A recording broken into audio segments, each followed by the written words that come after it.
Hi, welcome to another amazing episode of the Engaging Virtual Meetings podcast. This is a really special episode. I'm going to tell you why in just a minute. If you're watching on social media, please subscribe, share, like, or comment here on the live show. If you make a great comment, we'll make sure and include you as part of the show. That's how we engage people. If you want all the episodes here, you can go to engagingvirtualmeetings.online, and a new podcast will show up every Wednesday on all your favorite podcast platforms. Do you know that Apple Podcast is the #1 platform for the Engaging Virtual Meeting podcast?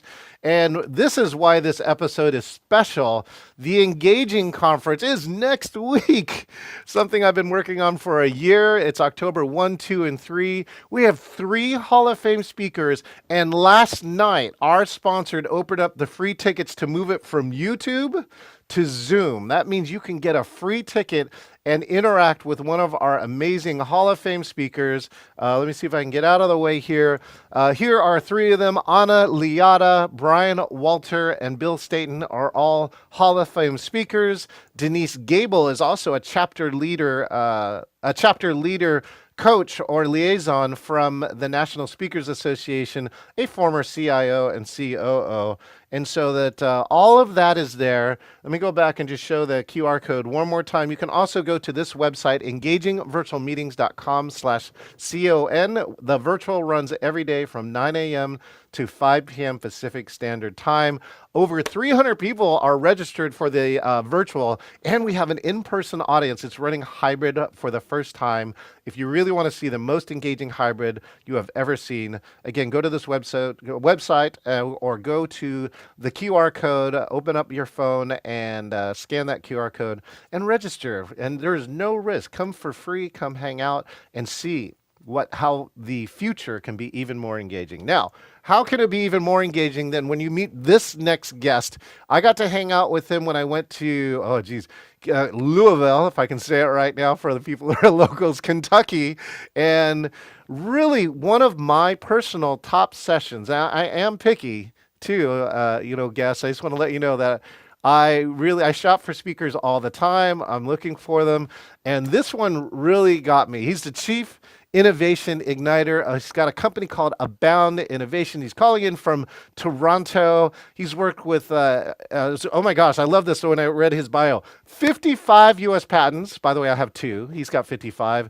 20 plus years of experience. He's worked with a lot of companies, and he is a trained presenter. Today, we're going to do some stuff using Legos. And that was one of the cool parts around what he does. He is a LinkedIn learning instructor and a Lego serious play trainer. Let's welcome the one and only Leo Chan. Leo, how are you doing today? Doing great, John. Thanks for having me. Looking forward to the conversation. And congrats on 2 US patents. That's amazing. Thank you. I know while at Microsoft, the fun behind the scenes story, Leo, is that Microsoft at one time suddenly realized it was losing the patent war, that IBM was out patenting them like 100 to 1 or more. And it Mhm. actually spawned off another company that's here in Bellevue, Washington, that helps Microsoft get patents. And I went through the process. The funny part is, like, I think I got like $1,500 for the patent just for being the internal person to write it. But Mhm. it is something that I still have to this date. It has my name on it. It's kind of like authoring a book. No one can ever take that away from you once you have a patent, right, Leo? Yep, yep. Super fun. It's super fun. So cool. I'm going to ask you more questions about patents, but most importantly, when we ever start here, right? It's like, Leo, a lot of my friends don't know who you are. They didn't have truly the pleasure and the honor to see you operate at MPI World Education Congress this year. Actually last night I was at a meeting and they celebrated. They said I celebrated my 16th year with Meetings Professional International. So again, enough about me. Let's take a moment, Leo. Who are you and what do you do? Yeah, I am the Chief Innovation Igniter of Abound Innovation. And really what I do is I teach organizations how to be innovative and creative. And the secret is that this is kind of a difficult thing to grasp or teach because thinking like an innovator is a lot to do with soft skills, psychological safety, beginner's mind, boldness as a mindset, curiosity, creativity. And so I teach organizations the how on the innovation and how to be creative. I've had the fortune of I was a graphic designer at one point in my life, and so I was formally trained in creativity, and now I bring this to business. So that's one part of the business. The other is what you experienced, John, is Lego Serious Play. So I like to say it's Lego for adults in business and using Lego to unlock new pathways, to create, to do things differently. It's a really, really powerful methodology that I am completely in love with and want to share it with more people around the world. So if I don't know if you remember me at your session, but do you remember any of the things that I built or like the qualities of some of the things that I built? I don't know if I you can't remember say that, I Lee. specifically remember them because I was floating around, so I wasn't at Oh, your right. table. If I was, I I would know. have, but I do remember. I think you had stacked some on cans, or I remember that to that too. They had so yeah, they had candy machines and something else that were like the fidget toys for the breakout rooms. And you asked to build. So I know you know some of your prompts, but I do remember one of them was like build the highest or something, like freestanding tower. And Yep. so, I don't know where I got a lot of my out of the box thinking. I mean, a part of that I think comes from being an entrepreneur. But I do remember looking for two items, even though they were stacked differently. I was able to build the Lego, so it had two levels in it. So it built a flat platform that was at least a foot higher than almost anybody else because I brought in the use of outside objects. So why don't we talk about serious Lego play for just a moment? Number one is how did you get involved in serious Lego play, and two, what's like one of your favorite moments or lessons that gets taught during your sessions?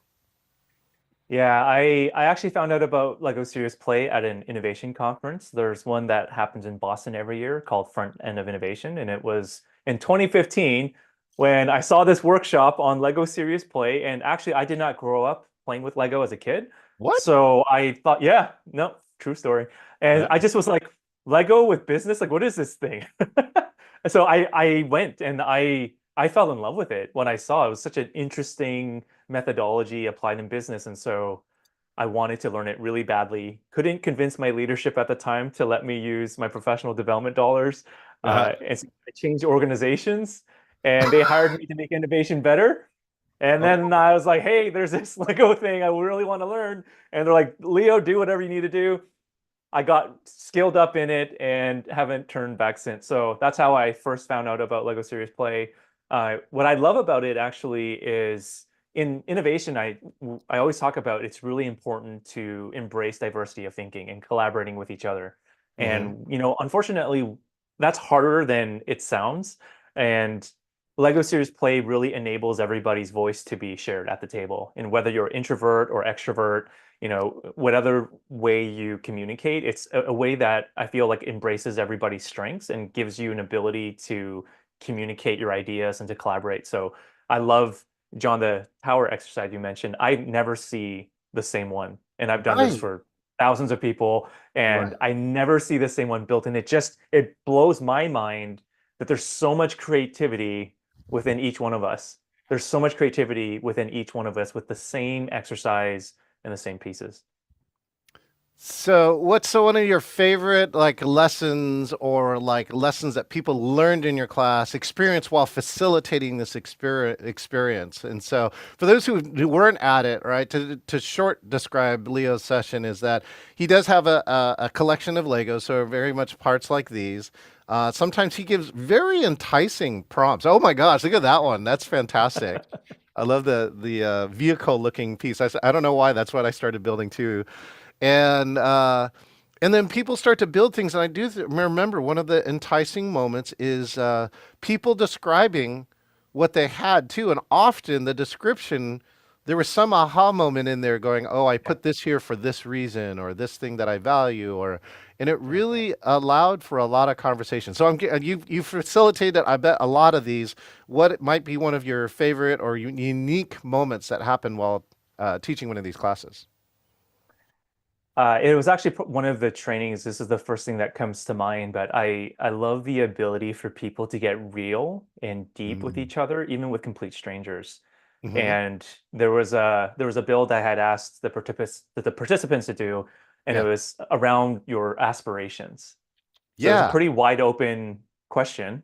Yes. And this young lady in the training, she said, she built something very close to her heart, and she said, "I, my aspiration is to have a family." Oh. Yeah, and she had this model, and the entire room was quiet, and we're just like, wow, it was so powerful. She starts to tear up. I start to tear up. Everyone's Oh. starting to tear up, and we're just like, wow, like thank you for sharing something that deep and personal to you. That's something that's so meaningful. And then someone else in that room was like, I want to be a better dad. And Ooh. I was like, guys, you're killing me. I mean, it just really, and honestly, they were complete strangers. It was the first day they got together, and they were just opening it up. And I'm like, something about the Lego Serious Play methodology. Maybe it's because it's Lego. It feels safe to us. It's a different way to communicate. Like it really draws in these like deep parts of ourselves that can sometimes be hard to access and to talk about. But anyway, those two are distinctly fresh in my mind. I mean, they were just such powerful and deeply connected. I mean, all of us just felt so close to each other after a share like that. So Well, you're an entrepreneur and innovator, so I'm sure you've kind of debriefed this in your head a little bit. For me on the virtual meeting side, people still complain about, right, getting people to engage, right? And yeah, also, how do we get these meetings that is a level deeper than scratching the surface of just getting work done? And all my research still points at a lot of what Google Aristotle said, which is you got to create psychological safety, which is I tell people this is the thing that's invisible that I'm creating in this box ever since you met me. yeah. Is that how do you get people to feel welcome and safe enough to start sharing something beyond, right? I'm having a nice day. So I'm kind of curious from your part, Leo. Uh, what are some of the parts of that, and how does the Lego play part into that? I think there's an experiential piece to it, but I also know it's Yeah. the methodology. I'm just curious on your side, what do you think it is? Yeah, I love that you brought up psychological safety because in my mind, it is absolutely the foundation for innovation. Yeah. So in order for us, whether we're on virtual or not virtual, in order for us to be able to think differently, we need to feel like we're in a safe space. Hmm. And that's on two fronts. That's internally as an individual. So I need to make sure in my own being that I'm not unhealthy inside internally, as well as the teams that I work with. We need to create this space for that to happen, right? And if I'm sharing an idea with you, John, and you're Hmm. like, Leo, that's the worst thing I've ever heard, or here's 500 reasons why we've tried that and it's not going to work, I'm going to be like, yeah, I'm not going to really share anymore. No, that doesn't feel good. And so I think it's really important to make sure this is front and center. I actually have one of my innovation training is on this topic because it's that important. Hmm. But I think what Lego does for us is it creates a sense of safety because it allows all of our ideas to be visible, and it allows us to share our thoughts with each other in a way that's safe. And so just having something external from you when you're building it, and having it external from you actually creates that sense of safety because maybe I'm building something pretty close to the chest for me that's really personal.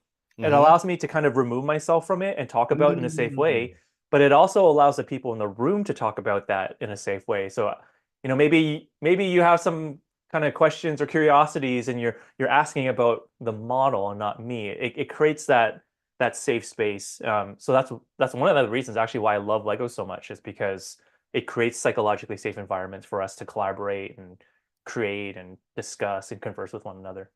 So in my history too, Leo, I don't know if we got a chance to discuss, but I got to hang out with people like Tony Robbins, and there's a lot of NLP that goes on there, and that's what they would call disassociation, right? One Mm, way to get rid of, like, let's say you have a terrible or challenging experience, is to disassociate yourself from it, and then you can start looking at from the outside as opposed to the inside. I can also share mm, this experience, Leo. I really had the opportunity. I'm gonna give a shout out to my very good friend David Odie was an IT speaker, and he said, I feel called to like speak on a bigger topic. He created something for September 10th, which is Suicide Prevention Day, and mm. it took off. Like he got a sponsor, and then he called me in, and we ran a 7-city hybrid, right, around the topic of suicide prevention. And you got to have. It's still a tough topic to talk about these days. That you really need a safe environment to talk about things like that. And one of the things Yeah. I think I like what you said is that they said you can't do therapy on the stage. And what they meant by that is that if you are not yet fully healed from, let's say, you had a suicide lived experience yourself or near somebody, You can't do the therapy on the stage. You kind of need to deal with it off stage, figure out what the valuable lesson is, and then talk about it then to other people. Otherwise, you might accidentally be transferring the trauma to the rest of your audience while you're Yeah, trying to figure it out. And so I think there's something yeah, that's really valuable inside of that transference, Leo. yeah, yeah, absolutely, absolutely. Yeah, what are some other more unusual things that you've been called into, or maybe more serious things that you've called into the past years? In terms of the Lego work, Yeah, or just being a facilitator or being a trainer. yeah, I don't actually deal with a lot of like team dysfunction or those types of things, but It's good. I have actually worked with a team with team dysfunction with Lego, and Oh, it was interesting to dive into that. The leader had come to me and said, "Hey, all the people come to me with their problems, but they don't talk to each other. And we're yeah. like, how do we be more effective?" And I said, well, we need to air out our stuff together in a safe way. I'm not a therapist, but I believe we can use Lego for that. And so we had people talk about sort of the things they could see that could become better. You know, what were their pain points and things like that. So I designed that workshop in a way that it was to get us to a current state where we can feel okay with everything not being rainbows and gummy bears, and just to lay out our stuff, right? But then also think about how do we move forward from this? How do we improve communication and things like that too? So I have done work like that with the Lego. I honestly think it can be used for literally anything, any topic. Your imagination is only what limits it. So Well, it's very Leo, powerful. let's do a little demonstration for people here. I'm gonna show you my Lego that I built. All right, and well, just while discussing and talking with you, and if you don't mind sharing maybe one or two aspects for yours. But while listening to Leo, I made sure and got the kit that he got me. I love my green flags too. You can see now. You can tell that they're green because they're in the green screen. But Oh yeah, yeah. Okay, see that. today I built something that flies, right? This is the inspiration for this is my conference. Like, what do I really want for people? I had one person, and the first thing that also came to me is going, you can't go alone. You gotta bring somebody with you. We want to fly, right? I always thought that these were cool, that there's a lot of like crystals here or like gems or something that would do anti-gravity. And then I just thought you might love this piece here too, but there's a bunch of eyes, right? I There's see this.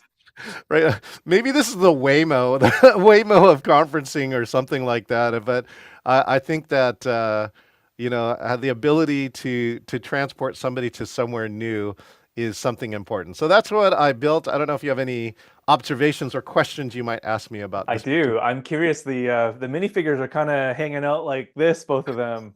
Wait, is there any kind of meaning behind their very reclined situation?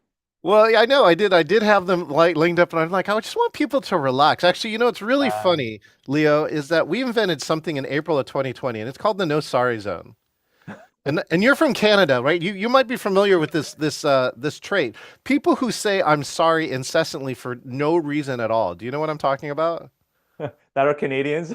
We say Yeah, sorry I'm for sorry. I'm sorry that I'm Canadian, right? Well, you can't change that. So we created the no sorry zone, and if you read the text closely, it says, "I'm sorry is not necessary because we're all doing the best we can." And so if you go back in the time frame, it's April 2020. There's mass anxiety because everything is changing literally every single day. Yeah, And one of our intuitions came around to create the no sorry zone.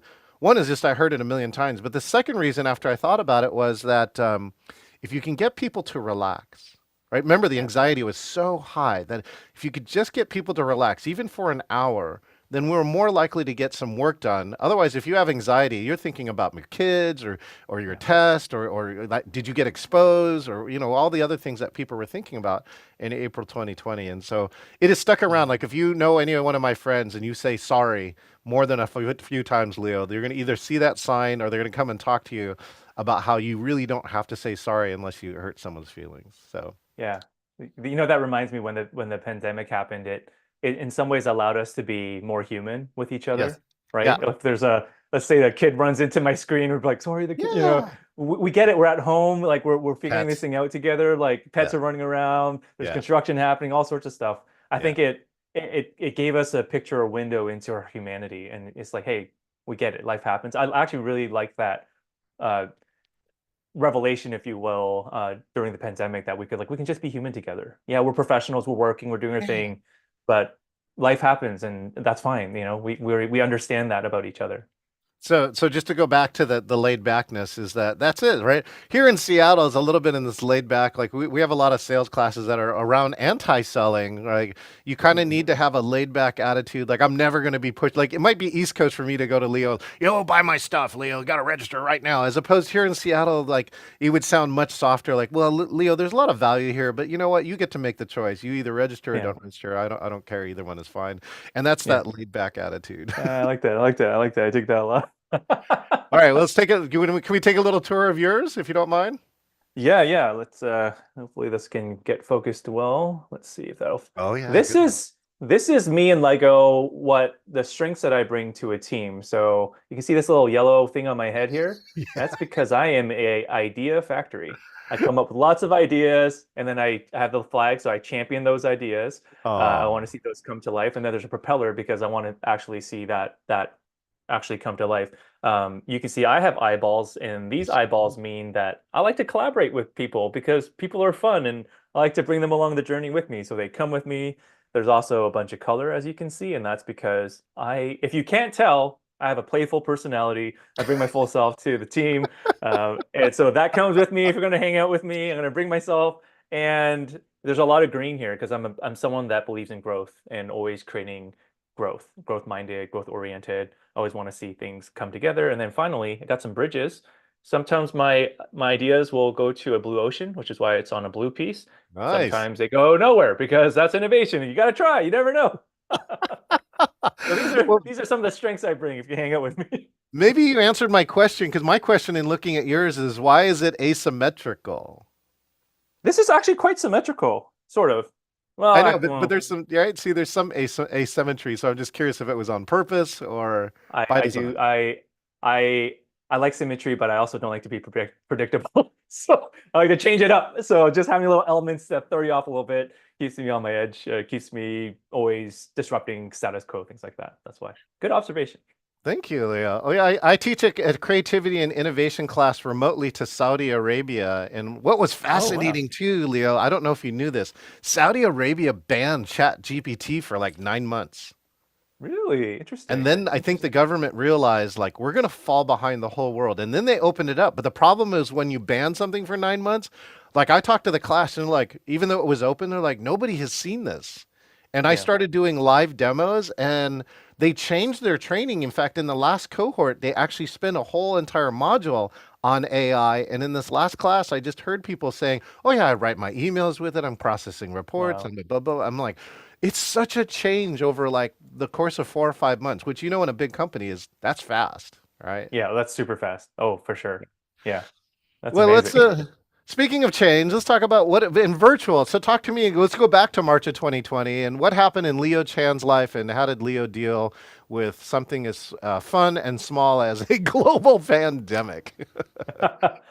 Well, I was working at Chick-fil-A at the time, and this was a very huge paradigm shift for me because people had always asked, "Hey, Leo, can you do innovation workshops virtually?" And I said, "No, no, you can't. We have to be in person. I want my sticky notes. I want my whiteboards. We're doing all the things in person." March comes around, and then the question is, so doesn't well, I asked it to myself, like, I can't say that innovation dies. I'm like, I got to figure this thing out.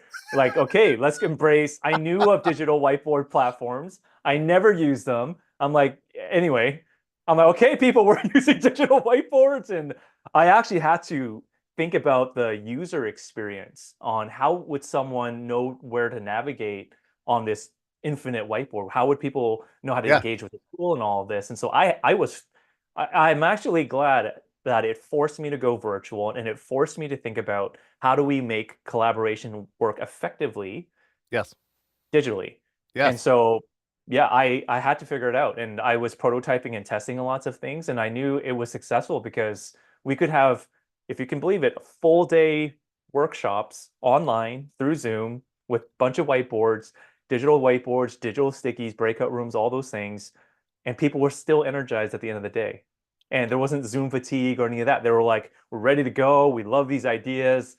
And so I was like, I guess I stumbled across there is a way to do this well. It just took some intentionality, took some testing and experimentation, but there's a way to have engagement virtually.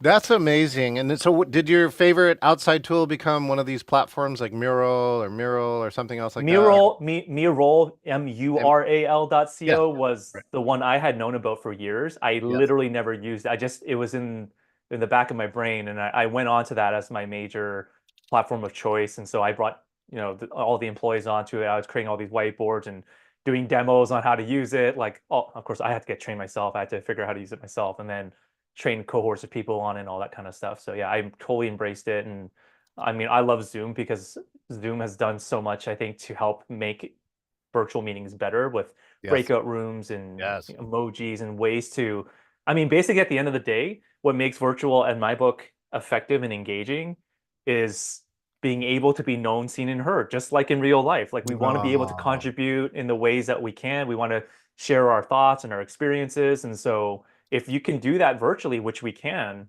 everybody will, I don't think there's going to be a Zoom fatigue. I think we did really good work fatigue, but it's not because it's virtual. you'll love this. I asked him during one of my classes to everyone to chat, right? What's the maximum number of hours you've been on virtual in a single day? Like, Leo, do you know what your number is? What's the maximum number of hours you ever been on virtual in a day? Probably more than eight for sure. I mean, I've led 8 hour workshops myself. Yeah. That means you're on before and I'm afterwards. on before and after. It's probably like 10, 12 hours. I mean, So, they're long days. so I'll give a shout out to my friend Dr. Mel Gannis because she hired me to run her birthday party, which was a 24-hour around the clock Zoom because she has friends for all around in different Wow, countries. that's quite a party. So we ended up running a 25 and a half hour Zoom before we called it and said, okay, we just all need to sleep now. But Wow. so, I but mean, it's I'm curious how possible, you did that. It is. right? And I love actually, I think that's the number one thing I teach about innovation too, personally, is that you have to believe it's possible. Right, Yeah, you've seen the nine dots thing, right? Like draw three lines or four lines to connect yeah, four, nine dots. And I go through with this exercise, and I tell them, all right, but can you do it in one? What if management came here and told her you had to do it in one? Have you ever seen this solution? but I I have can to see if I imagine have. what I would do if it was one line. So you fold all the dots on top of each other and then stab a pen through all nine Ah! dots, right? And that opens their mind because right for 10 or 15 minutes I try and get them and they struggle to get four and then I show them one and now they have to know you have to start with the idea that it's possible even if you have no idea how to do it.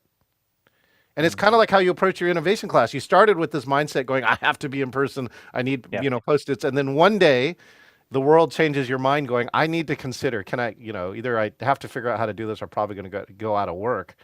yeah. And yeah, things like that. Well, geez, so let's do one other piece. Leo, you're an inventor, you're an entrepreneur. You probably like the future as an innovator. What do you see I as the do. future for virtual and hybrid? Hmm. I have seen a lot of really cool, imaginative things on virtual, and there's this guy I follow. I think he's in Brazil. He's somewhere in Europe somewhere, or at least east of me, over an ocean. Yeah. And what I've seen virtually is there's been a lot more experimentation in innovation because industries are merging together. We're trying new things. You're an OBS user. I'm an OBS user. This is streaming software, by the way, if you don't know what this is. And this is for like live broadcast. So I feel like we're seeing the infusion of industries smashed together, Yeah. and we're all learning how to make things more interesting, and it's fun. I mean, as an innovator yourself, John, I'm sure it's fun to play with tech and see how things work, and you were trying new stuff. And you know to me, the people that have really high engagement are like streamers, like Twitch streamers, that like one thing that, if you don't know this, people watch people play video games.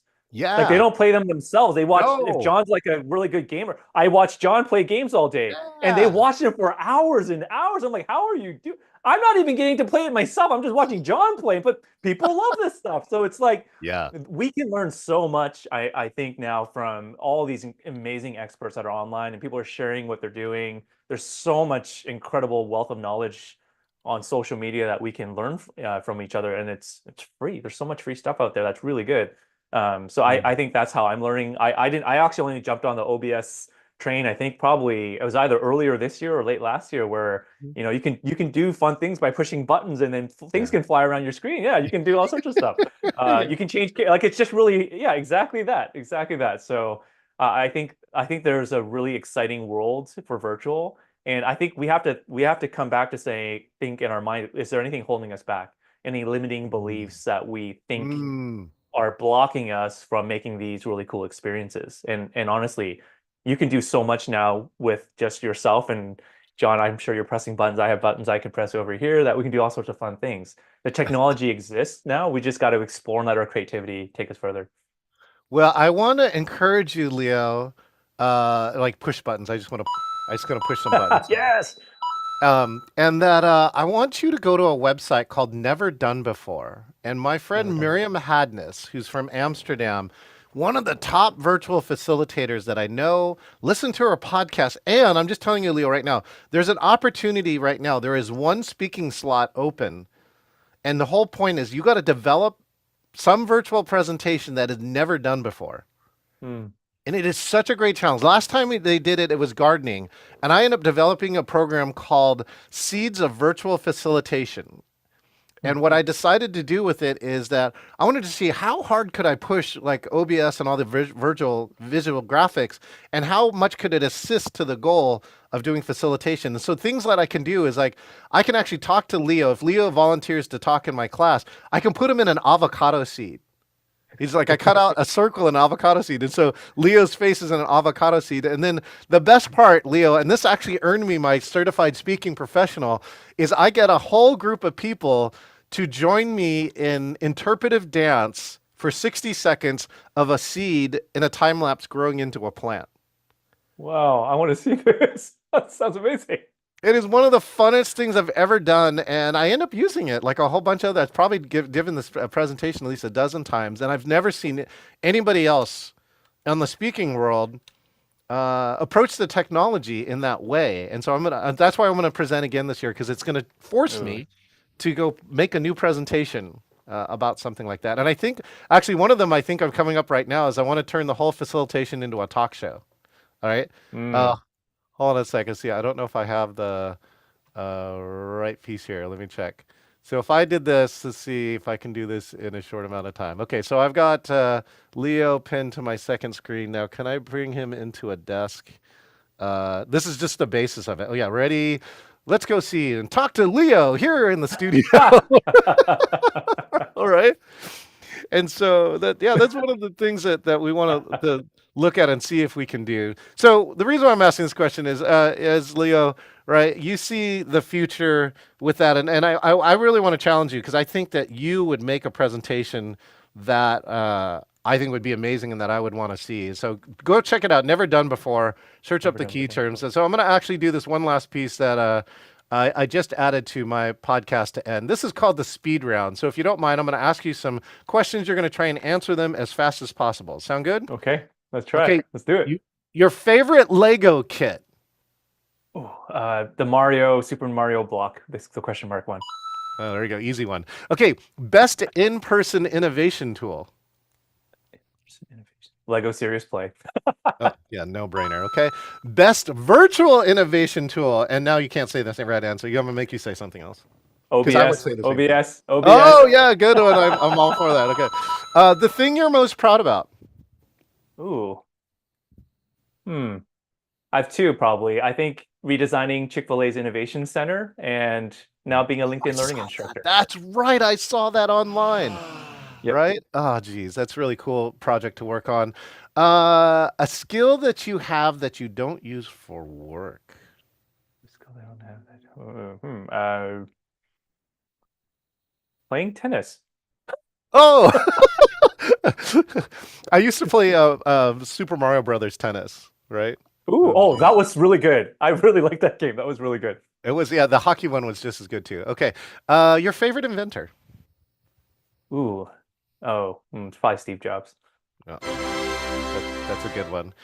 Favorite way to be known, seen, and heard? Ooh, as myself. Oh.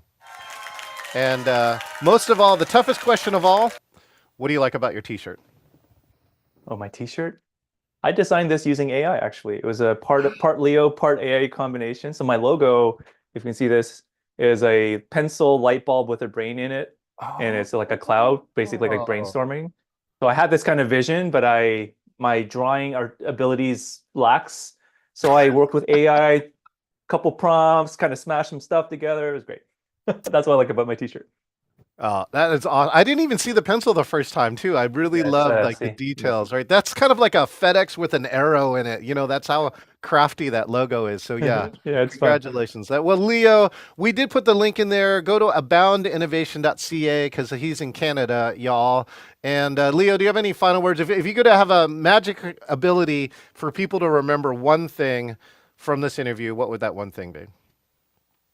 The future is limitless, and you can craft any future that your imagination can come up with, and innovation will get you there. Leo Chan, thank you so much for spending a little time with me. I appreciate it because I appreciated you so much at MPIWC, and I look forward to seeing you facilitate in person or virtual again. Thanks so much, John. It's great to be on the show.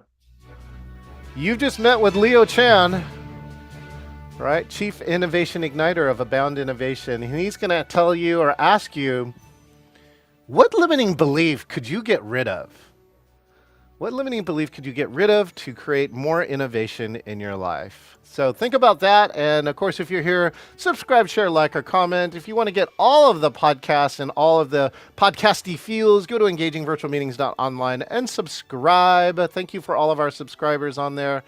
And most of all, if you really want to look at your innovation, if you want to find out how to engage, Leo, I'm inviting you too. You get a free ticket for this too, because our sponsor just opened up. All the free tickets will get you into Zoom. That means you can have direct connection with our 3 Hall of Fame speakers and myself here at the Engaging Conference, broadcasting live out of Seattle and connecting to all of the world in hybrid. All right, my name is John Chen. This is another episode of the Engaging Virtual Meetings podcast, and we will see you next time. Don't we start people and keep more people? Show you got heart.